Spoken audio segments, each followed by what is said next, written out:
So good afternoon. Happy New Year. During the past week and another week to go, we've been really just blasted.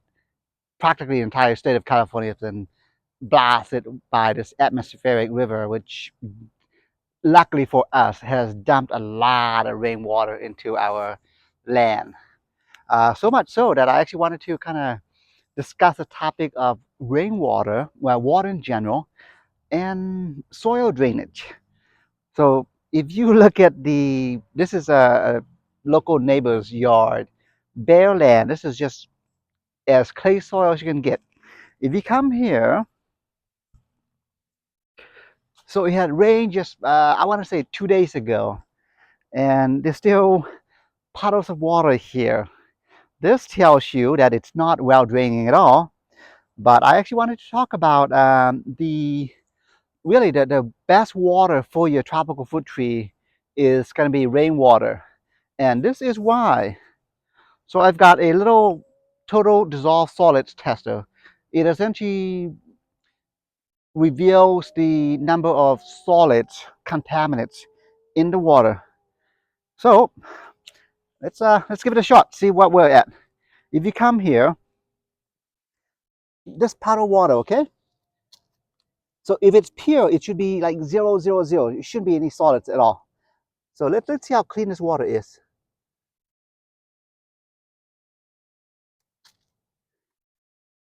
Wow, it's at about 17, and this is full of sediments and and other solids that's in the water. But rainwater is as really as clean as you can get. So now I'm gonna, well, again, so this is 17 parts per million, which is like next to nothing. This is practically drinkable, though I wouldn't advise you doing that. So now let's compare this to our tap water, which is what I use, likely also what you use to water your tropical fruit trees. All right, so let's compare the rainwater from the perspective of cleanliness to tap water, which is what I use and which is what likely you also, if you are in the city, uh, is probably using to water your various tropical fruit trees. So let's compare and see how clean our water is. So let's check it out. So again, these are just city tap water, nothing special.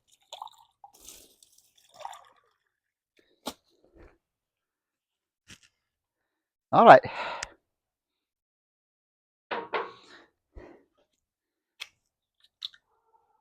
So mind you, this is safe for human consumption.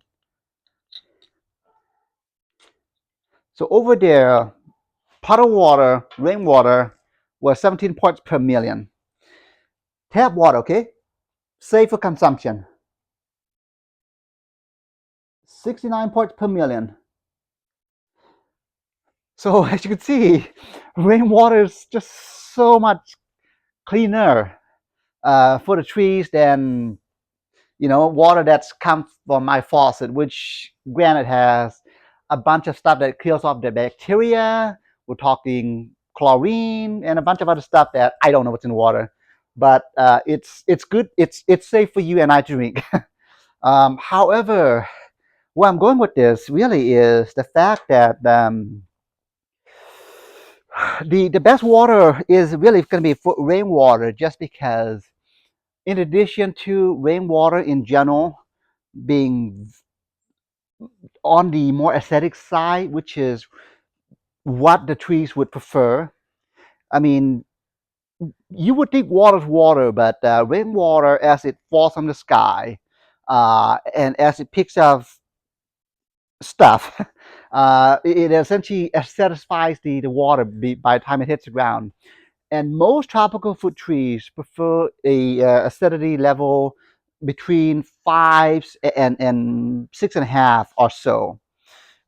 Mangoes is like a really good example. I mean, these guys prefer the soil acidity to be 6.5. Although they are somewhat tolerant of our clay soil. So In my yard, if you, well, let's see, how do I explain this?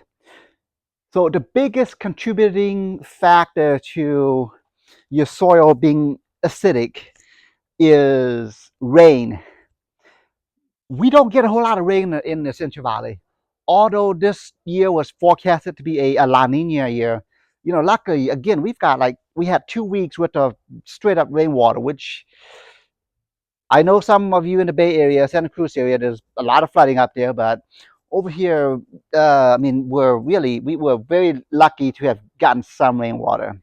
And rainwater overall is really the major contributing factor to your soil being acidic, which again is what these tropical fruit trees want.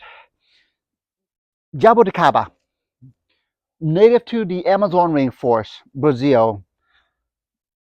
It rains here practically every day, maybe every hour. So these guys are used to the acidic soil that is in the natural climate. I mean, like even some of the longans here. I mean, these guys prefer a spot where it's the soil is a bit more acidic than it that we have here.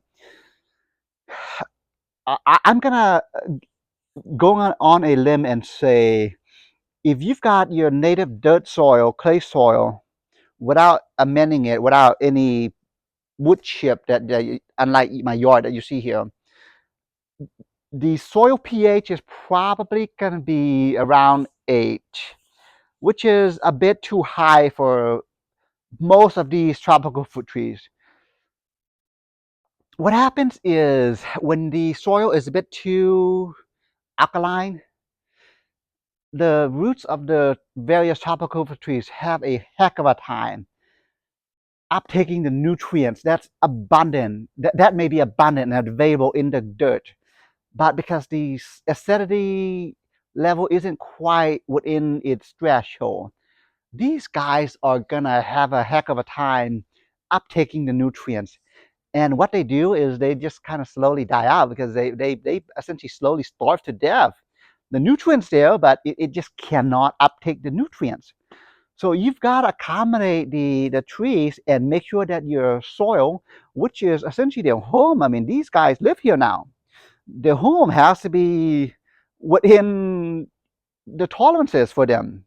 Like my home. I mean, I would much prefer the temperature to be around 70 degrees or so during the wintertime and 75, 76-ish during the summertime. Luckily we've got heaters and AC units for that. But these guys, I mean, they're out here exposed to the environment. So really, the only thing they've got going for them is their home, the ground. Even though it's like above freezing, above here at the air level, underneath the soil it's nice and warm because of the warmth of the earth. I mean, right underneath me there's a big old ball of lava. I mean, the core that's always emitting heat, and it does eventually radiate up to this level, and that's what's keeping these trees nice and alive during the winter time. So in addition to the soil acidity having to be correct, uh, the the soil also has to be well draining because most of these tropical fruit trees, mangoes especially, and store fruit, these guys are notorious for not liking their roots to be wet. They like water, but at the same time they love oxygen more. So oxygen has to be in the ground as well. And one of the best ways to ensure that your soil is well draining and oxygenated, oxygenated is to really apply a lot of wood chip, a lot of mulch. If you look at this, okay, so here's my concrete patio. All this is just, we're talking maybe 6 inches worth of wood chip that's at one point was about a foot high, and gradually over summer it breaks down, and wood chip of course gets recycled by the worms and the other organisms that's in the ground and makes that nutrient then available to the trees. But I know I keep emphasizing on the mulch and the wood chip, but in addition to the mulch acting as a blanket really for the roots of the trees, it also provides a home for the worms and the microorganisms, primarily fungus, to live and really just kind of help out your trees. So here, let me just really show you what's underneath the layer and layer of wood chip. I mean, as I dig through it, this is, I mean, you see no evidence of clay soil. This is really just straight up uh, black gold. I mean, this is, if you come here, look, I mean, like you see roots here. I mean, this is highly, highly oxygenated. I mean, again, at one point, this was about a foot high, and it's broken down to just this. I mean, you see roots here and there, likely from this Patenga tuba, but this is a lot of oxygen. And I'm sure if I dig deeper, there's worms and other critters in there that keeps the area nice and oxygenated, just because as the worms come out from underneath the soil, it creates tunnels, of course, and tunnels are full of air. So that's why worms are really our best friends when it comes to creating a good soil for many of these tropical fruit trees to thrive in. So yeah, so basically, so when growing tropical fruit trees, be mindful of the soil acidity, soil pH, and mulch. Wood chip, just pile as much wood chip as you can. In my case, every year I reapply a fresh batch of wood chip, which I get from my local tree servicing company free of charge. They're more than happy to drop it off at your driveway. Uh, the only thing you've got to do is put those wood chip in a wheelbarrow, come back here, and just apply it throughout your property. So yeah, wood chip really is. I mean, it's really a must. So if you look at some of the trees here, during the winter time, I do try to move the wood chip away from the base of the trunk of the tree, with varying levels of success. I mean, as the rain uh, hits the wood chip, and as we walk by, it naturally will touch the tree. I've not had any issues with that, but if you're concerned, yeah, just move it away from the base of the trunk. So yeah. Oh, you know what? Just just really quick.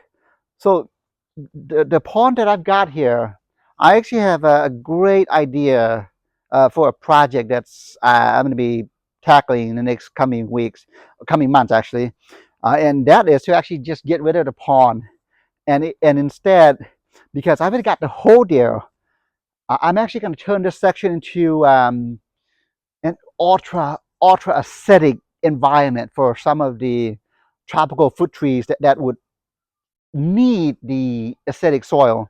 We're talking milko berries. So I'm gonna be putting some highly acidic tropical fruit trees there, just in this section. So yeah, we'll see how that goes.